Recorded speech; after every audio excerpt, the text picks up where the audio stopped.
Hey guys, it's the Average Violinist here, back again with another music reaction video, and today we'll be looking at Moona Hoshinova. I'm gonna butcher this name really terribly. I know Chiisana Uta. Forgive my pronunciation, but we're looking at Moona Hoshinova, which has been requested heavily by at least 3 or 4 people, I believe, in the comments from different videos all over the place.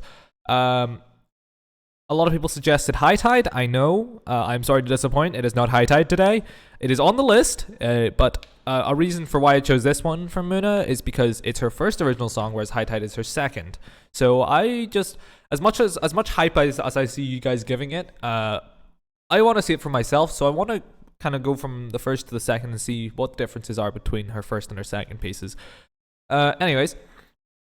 Another few other things is that, yes, my upload schedule is terrible. Please ignore that. As much as I promised to upload more consistently, it's probably not happening. Anyways, what else was I going to mention? Yeah, I think that should be everything. Oh, I guess it's time for Moona Hoshinova to take it away. Let's get stuck into this.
Very well done. That was great. Again, I will mention the length. It is 5 minutes and 15 seconds, but for something as slow as this, honestly, I do not care. I wish it went on for longer. Whew! That was a lot to take in. Right. I see what they mean. First things first, genre difference. Big genre difference. Okay. Yeah, Moona is definitely... I can see why people can say that Rizu and Moona have a bit of a competitive streak or some kind of rivalry between the two, because they're both really good singers, and these songs are great. Again, unfortunately, I'm not going to be able to analyze the lyrics because I don't know. I don't know what dialect of I don't know Indonesian. There's a lot of languages there. I'm not going to attempt to identify which one's which. Tagalog, I think, is like one of them, or I might think of the wrong thing. Anyways, I don't read Japanese either, so unfortunately I'm not going to be able to tell what's being sung or what is actually being said. But I can, like any other musician on this earth, hopefully, can listen to the instrumentals, which is what we're going to have a quick listen to. So, first thing we start off with is a piano. Nothing else, just a piano. Just a really nice piano. Something I actually know about compared to like half my other reaction videos where I'm like, I have no idea what's going on half the time. I'm just analyzing it to the best of my ability. But this time it's slightly more in my comfort zone because I do play the piano. I do teach it as well. So, slightly better.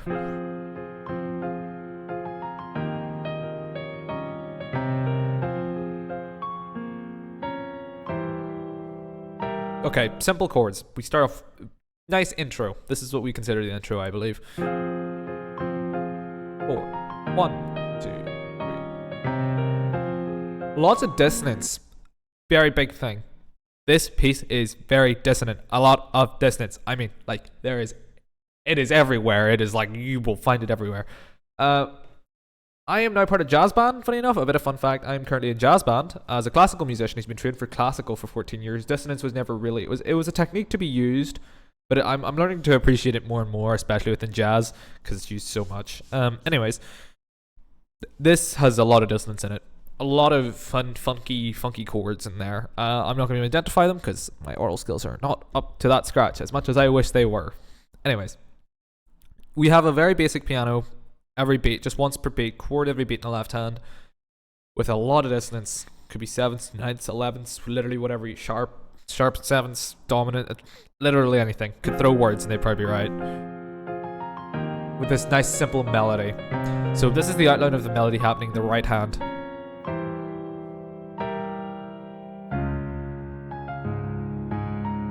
False tricking into the verse. I am wrong.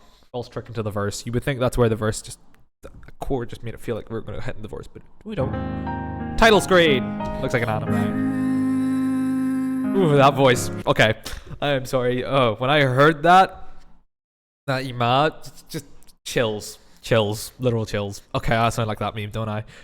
If you guys know what I know what I'm talking about, you know what I'm talking about. Chills, literal chills. But yeah. That is a beautiful voice. His voice very much appealing to my tastes. I absolutely love hearing deep voices. It's just really nice to especially listen to very soft music like this.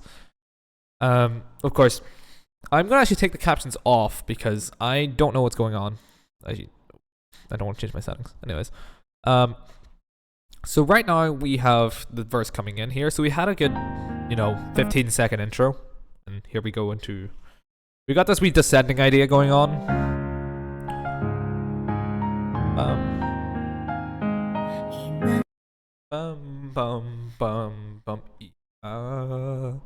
But that's just how we get into this. Obviously a nice wee lead into.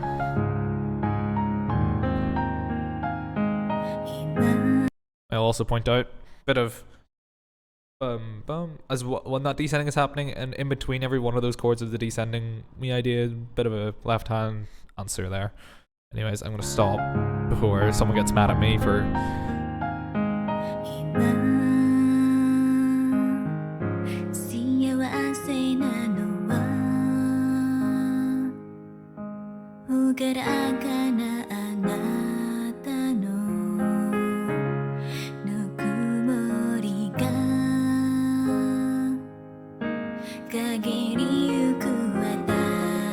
We're gonna stop it there. Weird place to stop, I know, but I want to point out, whoever's done this piano composition or whoever's composed this piano accompaniment, they know exactly what they're doing. As a pianist, especially in even my own performance classes, we have pianists everywhere, you know, accompanying people, accompanying me, accompanying other people. We have this pianist, he's great, you know, he plays so virtuosically, but, you know, the person that composed this, he understands that this is where the voice needs to shine. So while we have this nice chord once every beat at the very start of the intro, we have, once we get to the verse and Moona comes in with her singing, we have chord 1, we have the first chord, landing on the first beat of the bar, of course, has a nice bass note, grounds everything. But everything else, you know, it cuts. Plays the first chord, cuts, nothing. It's just Moona singing. It's just to let her shine. And then we have, you know, beats in 3 and 4, we get nice bit of calm, very high, more into the middle range than we are into the lower range. We've kind of exited the lower range and just nice wee bit of accompaniment happening in the middle. Here, I'll show you. There's your chord, break, bum bum, chord, and then we're on beat 4, bum bum, back to 1, beat 1, we get that big ground chord again, chord, just a repeat of one note, just very light touches. It's really nice. A lot of people are like even great pianist accompaniments for, you know, singers or other virtuosic people. The piano is an accompanying instrument. That's how it was, you know. When the piano came about, a lot of people just used it for accompaniment, less so for the virtuosic style until the Romantic era. We're not going to talk about that though. But in this case of accompanying, it's just really nice to be able to see a piano that just it's there, but it's light because it knows that it's in the accompanying role. Which honestly, at this point, it's Hololive, so I don't know if I can expect any less at this stage. But anyways, back 5 seconds, and we're going to keep going.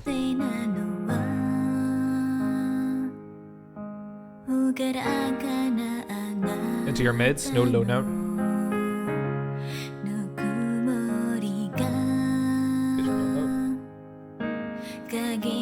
Doubling of voices.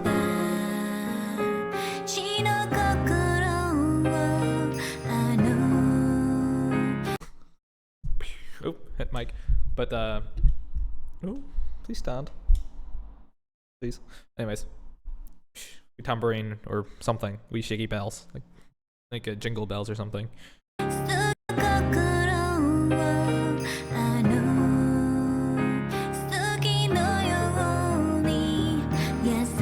Piano becoming more active. So, we had the piano becoming a little more active. We had the strings coming in there. A lot of things to dissect. Piano became a lot more active. A lot of arpeggiated chords on the right hand. Definitely a lot of arpeggiated chords going on bass chord, a lot of arpeggiation leading up to the string entrance.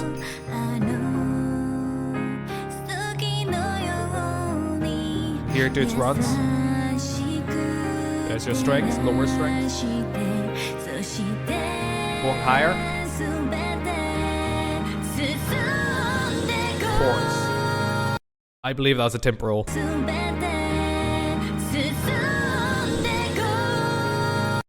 I think that's a temporal of some sort. Obviously some cymbals in there just before the chorus. I know it's really, really painful to stop right before the chorus because what I have to analyze is kind of the point of the video. I'm really sorry, but we will get there.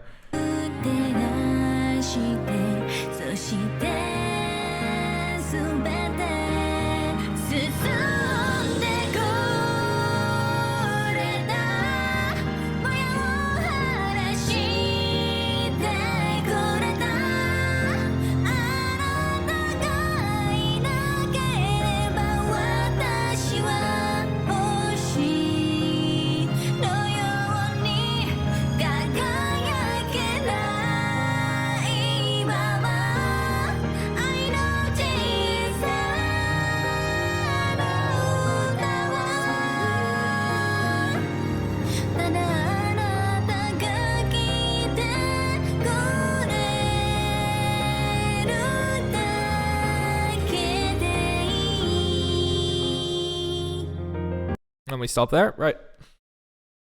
Okay. A lot happened there. The reason I played all that was pretty much all the chorus. Anyways. Specifically that bit. It is a great sounding part. For me, my personal taste, it's a little bit busy. It's very polyphonic. Everything's doing its own thing. There's three main components. We have Moona singing, we have the piano, and we have strings. You can divide them up, subdivide them as much as you want. We have Moona 1, Moona 2, because the 2 is sometimes in there doubling with her, or playing in third, or singing in thirds of the piano, which is going to be the piano. But then we have the strings, so you can subdivide them into their respective instruments. But specifically in this part, in the chorus, I get what's going on, but I feel like there's a bit too much busyness happening. A lot of things. This is where I talk about dissonance. I really do like it, and I've grown to love it a lot more. But this feels extremely busy. I mean, there's a lot of stuff going on. If you try and listen for every piece, for every bit, the strings, the piano, and the voice, it's pretty hard to discern, and there's a lot of clashing going on, but which could be entirely the intent of this piece. Again, I don't know. This is personal opinion.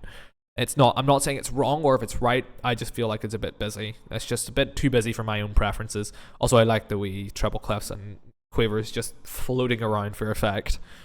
Anyways, let's go back. Let's do a bit of dissecting.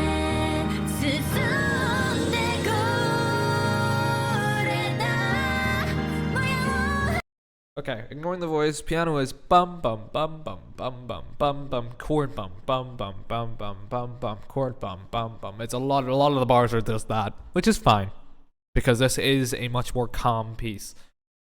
It does get some variation, some arpeggiation does come around later bars for the piano. The strings, on the other hand, are entirely doing their own thing. This is why I'm saying it's polyphonic, because the piano is obviously grounding with the chords, obviously very nice for the singer. But the strings, they are very much just a swell of sound coming through here.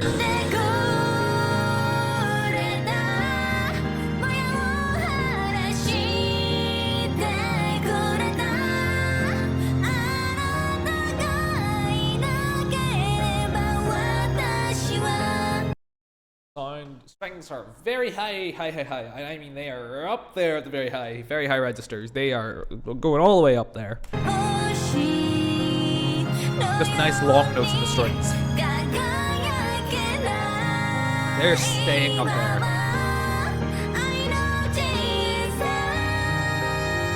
Really nice chord. Bit of doublings. Whatever's going on there in that last 5 seconds.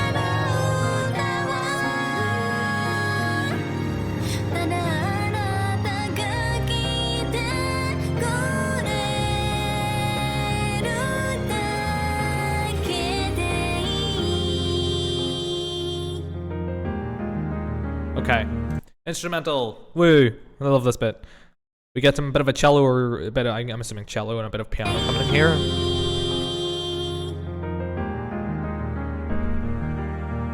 Piano gets a bit more free, gets to experiment around in some of the lower registers. Cello is actually playing the bass notes. It's grounding everything with the long notes. And we're back into the verse. We got some extra synths coming in from the right.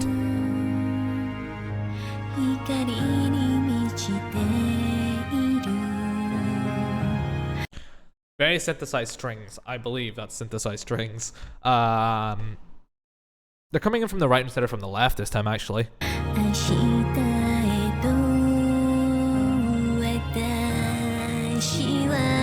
Doubling of voices. Jan was repeating what it did earlier. The strings are a lot more clear now.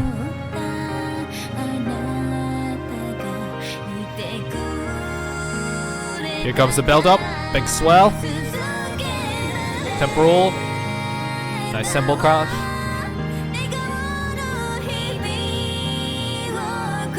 Doubling of voices.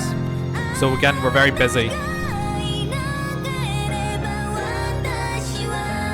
Long, very high notes from the strings. Repeat.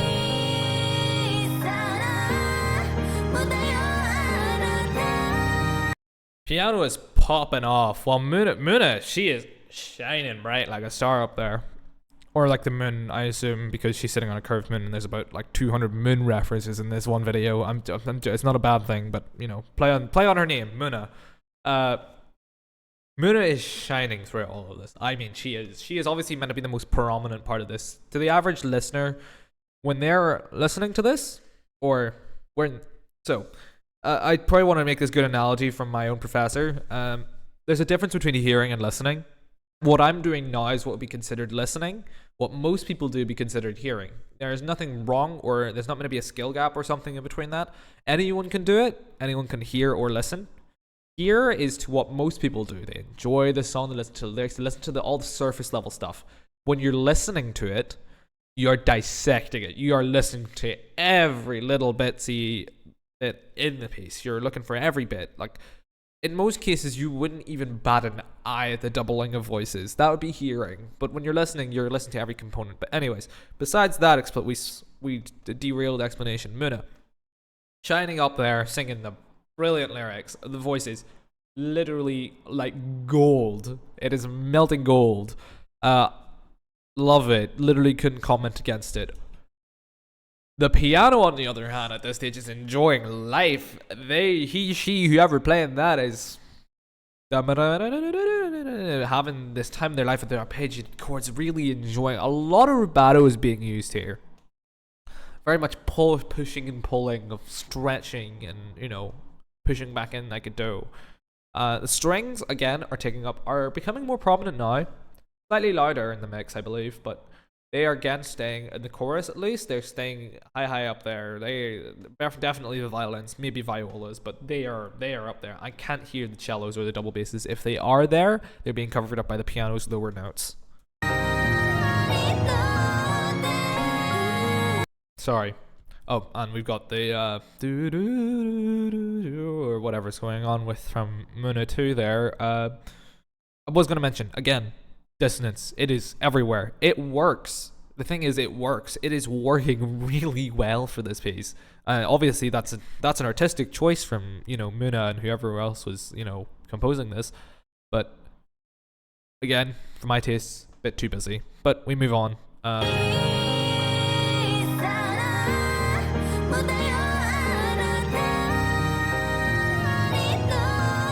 That distance just right there.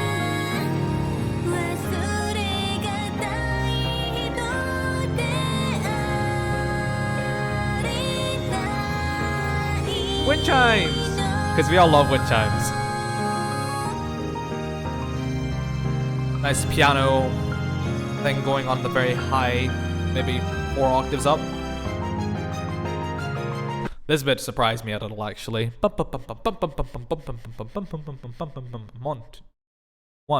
two, three, 4. 1, 2. That's what we're going at. We got semi-quiver, staccato semi-quivers happening in the violin string section. Just a very brief little bit, too.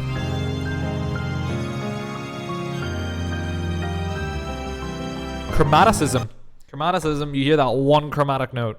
That one chromatic note makes it sound that much more colorful. Because this bit has not a lot of parts in it, but you hear that one chromatic note.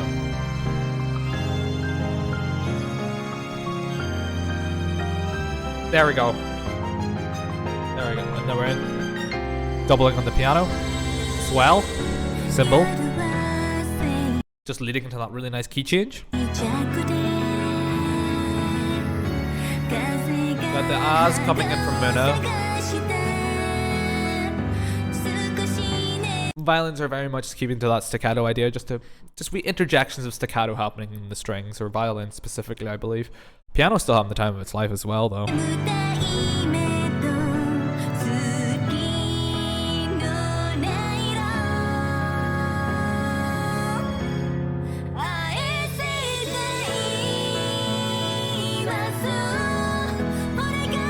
Back into the chorus. Oh. Oh dear. Well, I pulled out my own headphones. Give me 2 seconds. There we go. That was accidental. There we go. Right, we're back. Anyways, you might hear that on the mic, unfortunately. I apologize for that.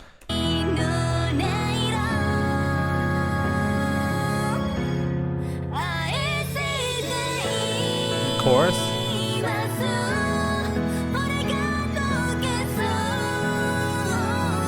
piano's a lot more calm actually. We're back to the bum bum bum bum bum bum. Violins are still up there.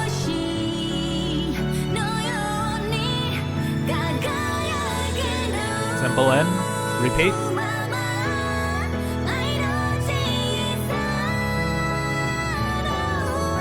Big dissonance. Repeat.